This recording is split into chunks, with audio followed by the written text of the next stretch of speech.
I would say first it has been a technological problem I wanted to solve. So I wanted to deliver proteins into mammal cells, and the technologies that were out were just very poor. I thought I'm poor in applying them.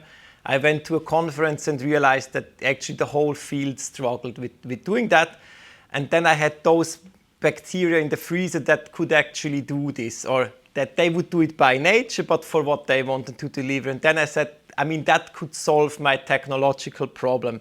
And since it could solve my technological problem, then we kind of started dreaming, or I started dreaming, if it can do what I want, what could I do with it? And I think that's where we started then thinking, how could we apply the methodology to a disease? I mean, how could it be applied? And that's where we actually started. So it really started from a technological problem we wanted to solve in the lab. So I really faced it with my own hands. And then I saw that the solution was very powerful. And I think that has been a tipping point when I saw in the lab that the potencies and the reproducibility is really like outstanding. That was really kind of the momentum that was driving me to do something with it. But I wouldn't claim that from that moment it had like a very clear fate and I knew from the beginning where it would end. The first big differentiator is that it's a living entity. So the compound, the medicament is alive. So it means it can replicate, it can alter. And I think that has a lot of benefits because it keeps on producing. So typically the therapeutic agent you give into a human patient, it will only get less. So you have the peak amounts once administered. And with that compound, you kind of can completely change over these curves. So you get amplification, you get more over time. And I think that can have an enrichment within the site of action that is tremendously high. And I think that has a big potential. I mean, if I think about my academic life before the education, I think it would not have been possible to start developing that technology without the deep insight into the science, into the know-how of the genetic engineering and of the testing. So I think really the education is a key driver. But in a sense, it's also interesting that actually what I did during my PhD 4 years was in a group that with 80–90% was working on that bacterial needle system, but I was not. So in a sense, I was constantly exposed to people working on that needle system, and so I heard about it, but I was not so deep into it that I would believe all of these dogmas of the scene or of the field. So I think sometimes there is a strength if you have the know-how and if you have like some superficial interaction, but that you're not so deep into a matter that I think the outside view can help. So I think you need to be able to deeply understand and to technologically tune it. So you need to kind of, to turn the screws, you need to know how to do that. But it can be an advantage if in a way you're a bit naive to a field.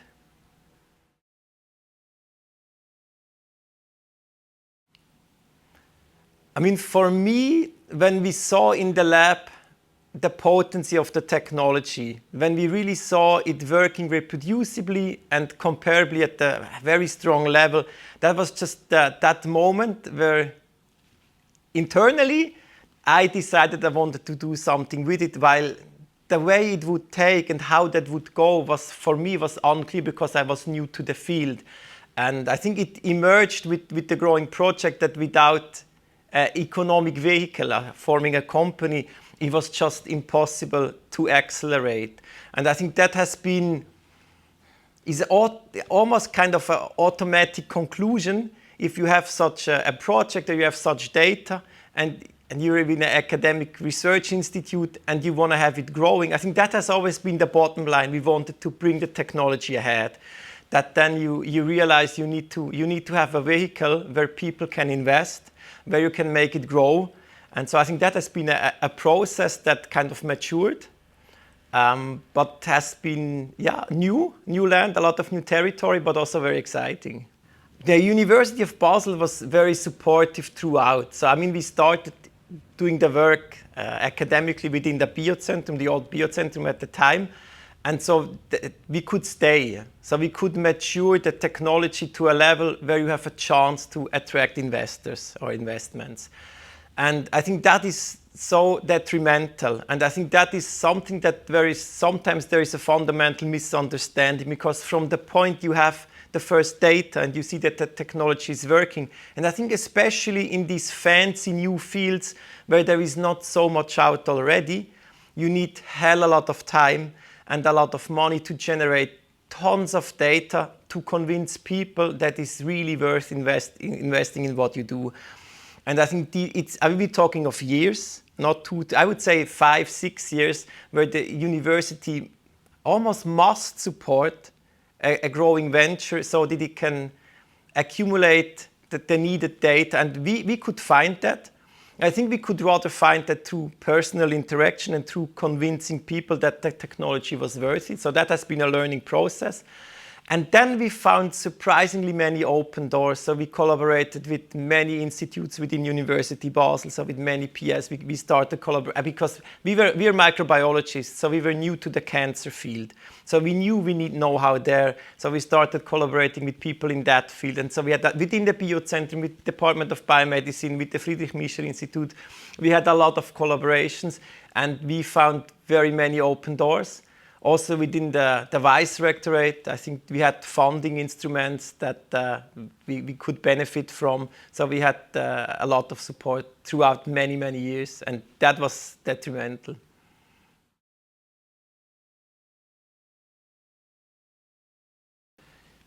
I mean, when we started off, it was really deep in basic research and technology. So you can imagine that our path has been fairly long to make that a therapy. And on that path, we really started the first 2.5, 3 years with grant money, so non-dilutive funding from Innoswiss, from the University of Basel, from Swiss Cancer League, from Gilbert Ruf Foundation. So there have been many foundations that have, allowed us to mature the technology.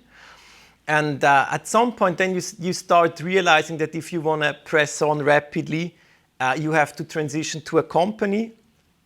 And then you need equity financing so that you can more freely place the money, because typically the money foundations they're bound to academic accounts and they're bound to salaries and consumables. But you cannot have expenses on third-party vendors, which at some point for manufacturing, for in vivo studies, just is a big kind of scale-up effect if you can do that. So that was our trigger point to go and look out for investors, which has been quite a journey, because if you're like me, you come from academia, you essentially have no idea how to approach people in a way that they may invest some million into your company.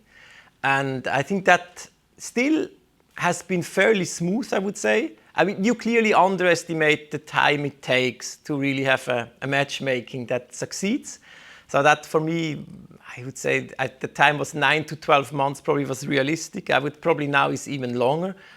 And it's just, you feel odd if you come from an academic lab where typically you're educated to make very small statements and not to extrapolate, to go out in front of people and talk about the vision. So not about what you have already done, but more what the future, what you will try to achieve. And personally, it feels special to ask for so much money, even though you're convinced that it's worth doing so. And I think the region is very strong in that respect, that there are several people that have and do invest into small companies. I think you get, initially you get trust from several people just as a gift in the end. And that for me has been a very big motivation, that through networking, you may get an hour with some people, and then you realize that there is faith in the interaction, there is trust in what you do, and you can then jointly build on that. So that has been, I would also say that has given a lot of back when you feel that there is a strong region where some of the exponents are supportive of what you do. And then I think we were lucky because we had that academic funding. Our positions were, secure, not forever, but for 1 or 2 more years. And so we knew we don't have to take an investor today or tomorrow. So we have the time to be a bit picky as well. And looking backwards, I think that has been one of the biggest success factors, is that we dare to be very critical about, I mean, what do these people see in us? I mean, do they want to invest for the right thing, or do they have, is there a fundamental misunderstanding and we could just benefit from it, and that we didn't want to? And it was also important that you understand that the due diligence, typically, it feels like unilateral. You are challenged for what you do, but in the end it's bilateral, because you should also choose the investors, because you have a long path together with them. And I think we have been critical enough. We had the backing from this academic funding that we knew we would not kind of run out of money, so we could sustain. And then we were just, by pure luck, we could meet some people that I'm very grateful we met very early on. And then we had a relation that throughout many years, I think was just a very good fundament, a very good basement to build on.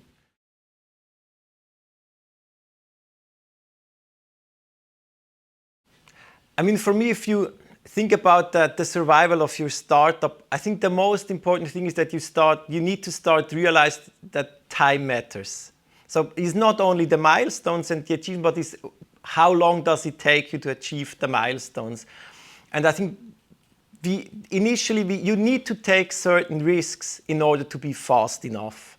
And I think that luckily we realized early on, but maybe this is a bit my nature, the way I am, that I'm impatient and I want to rather have you moving fast. And I think that has been an advantage, because I saw some early companies that were having a first grant, and then they were working on 18, 24 months, and then they were just planning the next step. And if I look back, I've constantly strived for growth. And I think that has a certain risk, because you start hiring people and then you need to maintain. And so, your expenses increase. But I still think it's the better strategy than that early on. Once you go for it, you really go for it. And then you try to be fast, and then you try to deliver. So we always tried, also in the academic setting, to deliver what we had promised on time. And so I think that was probably a good attitude to strive for growth early on. I think it needs a certain awareness of communication. I think that is, if people see you sticking around within the same kind of concept for very long without progress, they may have doubts. And I think if you come from academia, some people will have doubts anyway. And so you shouldn't help them to increase those. And so I think we have been constantly trying to optimize and to be faster. And this was always the key driver. It was the key driver for academic funding. It was the key driver to stop academic funding and then to press on. And if you think about the competitive environment, actually, I think you shouldn't worry too much about it, because there is nothing you can do. You know that there are many companies out. There are many other projects. You need to know your direct competitors. And in a way, in the back of your mind, you need to be aware that there are many others out competing for similar investments. But I also think you need to be convinced about your edge, your technology. You need to understand what makes it different, and then kind of rather focus on that and try to rush ahead, rather than worrying too much about, oh my God, how do I position myself, and will not the others get it? And I think importantly is also to notice you do not need to convince 95% of investors you meet.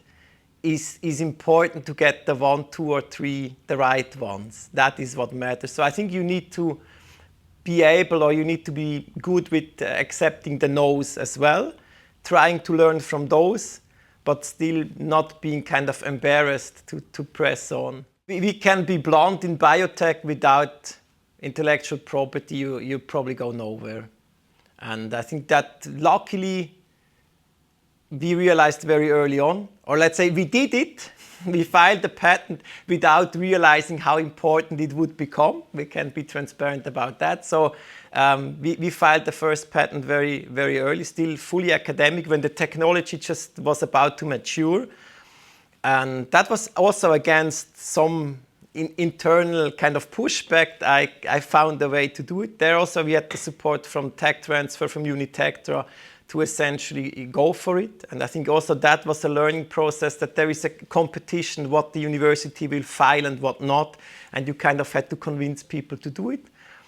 And then we have been growing the patent landscape a lot. I mean, we collaborated probably now 10 years with the same external patent attorney. I have a very good common ground, a very good understanding, and it's just, I mean, it's the core. And so this still runs over my desk. So it's essentially within T3's me taking care of patent matters, because it's just, it needs to be very well aligned with the company strategy.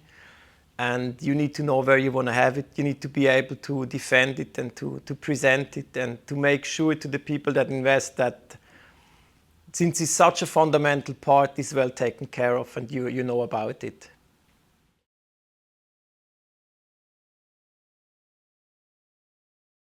Again, I think the bottom line was, again, we wanted to advance the technology, which means doing clinical trials. So we had to grow the team with certain functions. I think this you learn, and you realize that there is certain know-how you really need, and you better have it close to you. And so we had to have some new hires, so we needed to grow the team with them, with a medic, with someone knowing clinical operations, with someone understanding quality, regulatory. So I think these are certain functions that you start realizing on the path that you'll need, and probably takes too long to build it just independently, while you always still should understand sufficiently enough so that you can understand whether that strategy is well aligned. So I think that is key to acquire new people that have the right mindset and the right background. I think hiring per se is a very difficult task. And I mean, typically it's based on few punctual interactions where people know that they're in a spotlight, and they obviously, if they're not very odd, they will try to have a good facade, let's say. And to estimate based on that, I think is really difficult. So for us, many of the initial team members, I knew them for many years. So they had studied with me, they had worked the lab next to me in the Biozentrum. So it's many of the people that we had the joint track records of many years, just because I felt it's a lot easier to know that they will deliver high quality work. But as we discussed before, at some point it gets important that you acquire new know-how and you have people that know other things. And I think you need to leverage your network. And then we typically try to start like on a consultancy basis, where you would have like half a year or so where you interact with the people maybe really like intensely. And then you would see, oh my God, I mean, these people are really good. And then that's the moment to then make sure you hire those. And I think the people, they need to understand that, you know, you start testing a bit and you want to really make sure, because you do not have so many hires, and you don't. I also think for the team building, it's important that fluctuation is low. I mean, I think if you have a misfit, you better get rid very rapidly. I think these are also things we had to do. But typically I would prefer a lot more that there is little fluctuation and that everyone knows that you hire the people to stay and to grow and mature with the company. And so people need a mindset, they need the flexibility, because the tasks may change. And so I think that we have lived very well, and I feel the team is a crucial part of the path we have taken.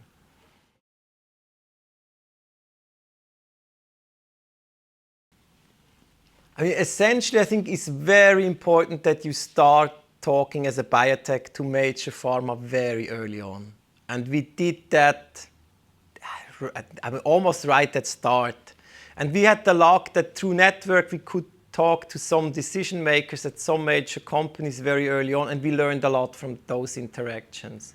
And I think that is really important, just that you don't plan your technology to move into a way where there is no interest within major pharma.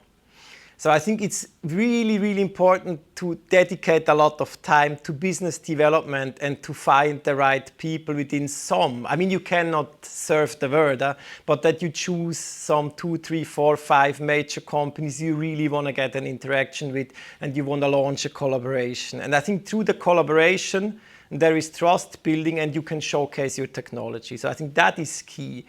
Then to really go to an exit and to an acquisition, again, I think the main driver for us was speed. Doing more, doing it faster, doing it better. And I think these are the boundaries that within a biotech at some point you will face on the left or on the right. And I think then you start understanding that these bigger companies, they have a bigger machinery for certain things. They know how to do it. They know how to do it more rapidly. They know how to scale. And so I think it's in that planning ahead is like when we started doing the equity financing, we were just too slow with the grant money. And I think the same is at some point within a company, you realize that you're facing and you'll face hurdles that will be very difficult to overcome, and you just be too slow. And then I think you better try to create the opportunity. And then, of course, it depends a lot on the luck you have. And I think there needs to be a certain momentum then within the interaction that people from the other side will also be sufficiently interested in what you do. And they will also see the upside of taking over a certain risk and being then, exploiting the possibilities. And so I think you can't start too early to interact. And then when you mature it, I really think depends on the project and where you see your pain points in speed and acceleration. And then surely is also opportunity driven. I think it needs, is my outside view. Now I'm part of Big Pharma, but still I would say is my outside view. It's a complex process where a big company decides about an acquisition. And I think if you can make it happen, it must mean a lot of lights have turned green, and you won't get it every other day. And so I think you really need to carefully evaluate, is it the right setup or not? And you shouldn't just easily say, no.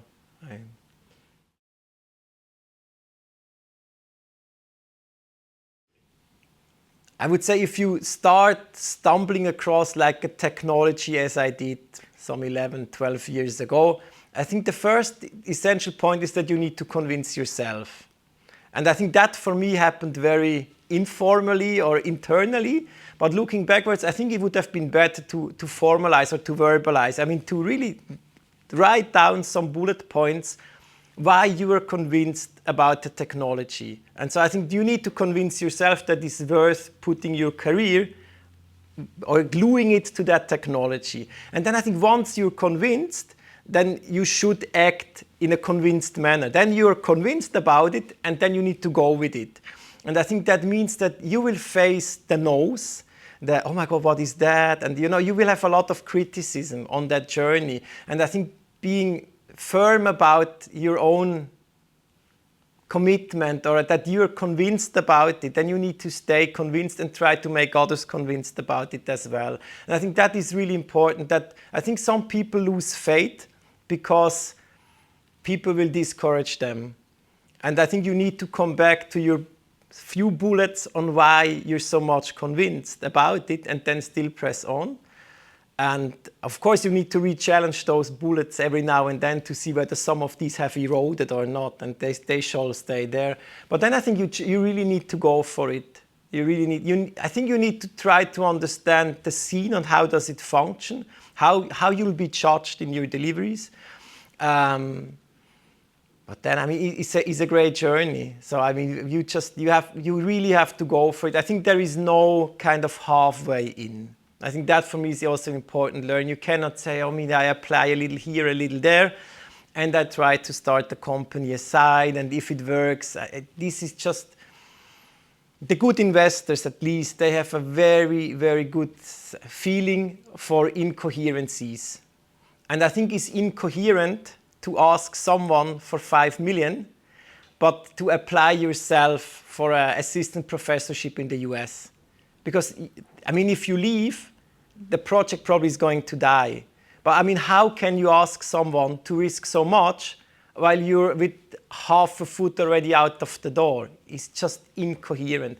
And I think the good people, they sense that very easily. And even if they may not really understand, they will smell and they will not invest. And I think it's for a good reason. So I think you need to be aware that if you go and ask and do those steps, there is auto-amplification. So people will talk about it and it will have a bit of a own momentum.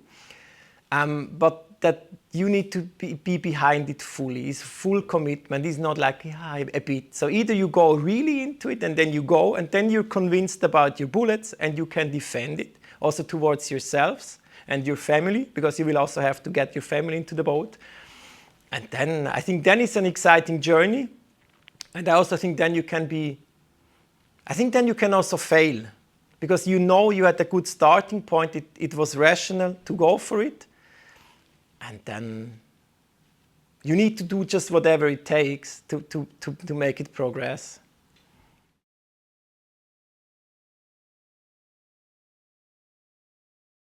So if you think about the Basel Life Science Cluster, for me, you really find everything you would need. So all is here, really more than you can ask for. The only difficulty I see that I have the feeling there is so much there. Why is it not exploited a lot more? That's, I mean, from a young company's perspective, I really think you have people with the know-how, you have large companies, you have mid-sized companies, you have consultancies, you have like patent attorneys, all is here. You have private investors that are ready to risk a part of their wealth into such high-risk projects that have an interest in the Basel region. There is a political support. I mean, we realize that the region has a will to have life science companies. So I think that is also good. Then there is, I mean, Rechtssicherheit. So I mean, you know you can found a company and you can invest your money. It's not suddenly going to be taken by someone else. There is not odd things happening. So I think it's really all there. There is academic basic research. I just think that the transition from that academic towers to going into a company, that's a bit, the hurdle is a bit too high, or it's a bit too complex, because you change scope and then you're in a way an alien, you're wrongly placed. And I think that's where I have the hope more could emerge. But from my personal experience over the last 10 plus years, I haven't done the same in Boston or in San Francisco, but I mean, what else could I ask for?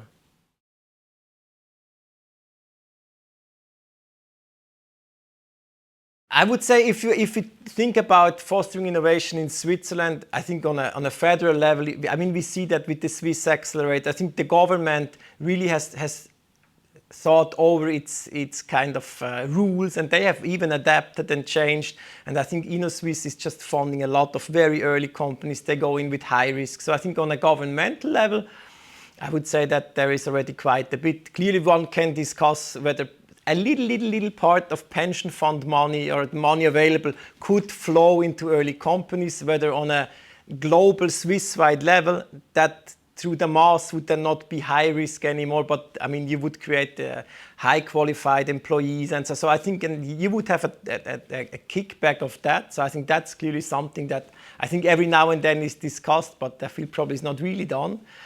I think that's one side. And then being more centric on University Basel, I really think that the certain funding instruments should be put in place where the academic people branching off into their company, that they can have a salary for 12, 18, 24 months, so that they can really start generating further data, planning the path ahead, planning the growth within a bit more secured environment where they don't have months or so without salary. I think that would be a driver.